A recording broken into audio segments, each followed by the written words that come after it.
Hurmatli aka-ukalar, men 91-yilmanda. Muhammad Dom. Bu yerda 90-yillar remont bo'lganda ishyapti.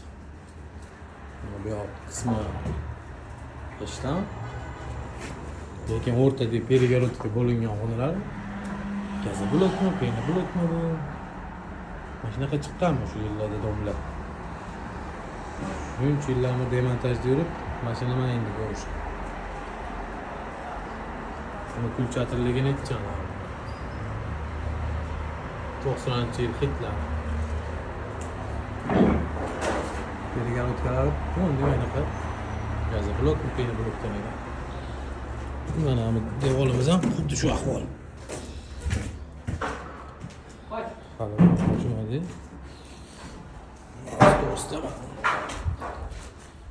Qilib ham gaza blokmi, pena blok mana. Lekin remont 90-yillar.